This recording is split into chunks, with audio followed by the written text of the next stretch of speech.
Hey, this is Steven with NorCal Screen Print Supply.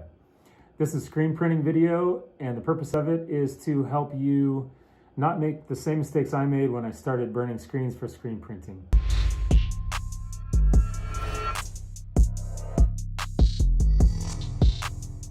The first mistake I made was to not get enough ink onto my film positive.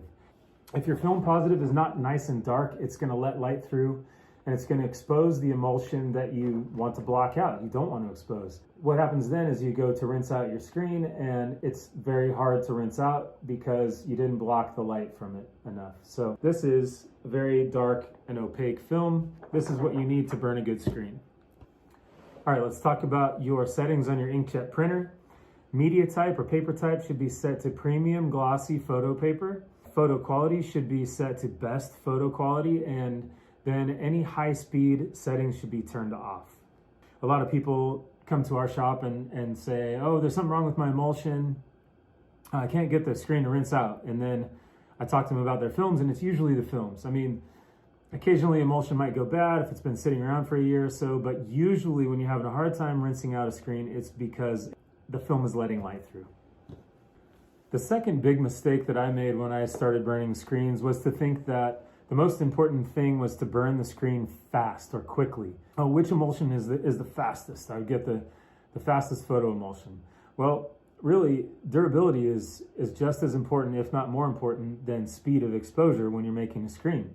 You don't want your screen to break down over your print run. You don't want to get pinholes. You don't have to make a new screen, right? You want your stencil to be durable enough to last your whole print run. If your film is properly blocking the light, you can burn your screen longer and cross-link or harden that emulsion even further and still be able to rinse out your screen.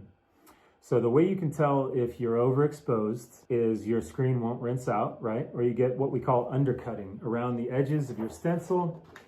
It will get blurry, or it won't rinse out, or it's been exposed a little bit underneath the edges. So we call that undercutting. That's usually a sign of overexposure.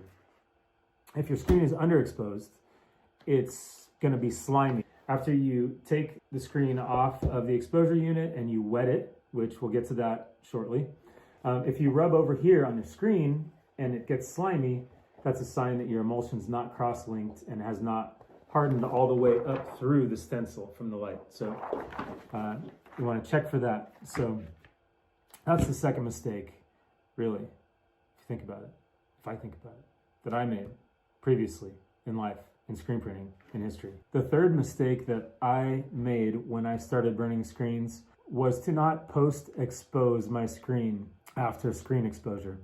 So after you rinse out your stencil, you let the screen dry.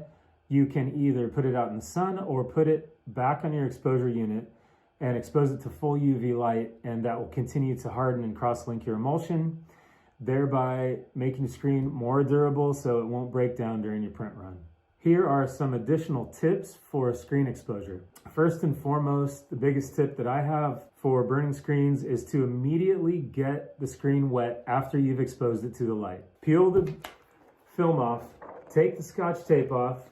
Don't leave it on there and throw it in the corner now, because that's just going to stick to all the other films, right? Take the Scotch tape off and get the screen wet. So we have a dip tank set up right next to our exposure unit. Take the film off, dip it in the dip tank for a minute. What that does is pre-develop the screen. It starts to loosen the emulsion that you've blocked out so you can rinse it out, right? It also saves water because you're not going right to the washout booth and rinsing that thing out. You're loosening it first. And then it just allows you to go into full sunlight and rinse out a screen. Because you've gotten the screen wet, it stops the exposure. So you don't take the screen out in the full sunlight without wetting it, it's going to continue to expose. You're not going to be able to rinse the screen out. So that's probably my biggest tip when it comes to screen exposure. The next tip would be try to keep your area free of dust and lint. That stuff gets into the emulsion, gets on the screens. It dries on the screens in the screen room. It can create a whole problem for you as far as pinholes and stuff like that. If you're burning halftones, you got a piece of dust or dirt in there. It'll blow out the halftones next to the dust. So you want to try to keep dust to a minimum. Let's see, the next thing would be moisture in the air and humidity can cause a problem in your screen room. I bought a small dehumidifier to use during the wintertime or during rainy times when the area has a lot of moisture in it. The emulsion would start to get weird, like slick and shiny. So I noticed that the dehumidifier would help with that. Other tips for screen exposure would be, what would they be? I don't know. Tips, tricks? Maybe you have some tips. Maybe you have some tricks you want to share with us in the screen printing community. Please like, comment, subscribe. Tell us you love us. Tell us you hate us, whatever. And thank you for watching, and see you soon.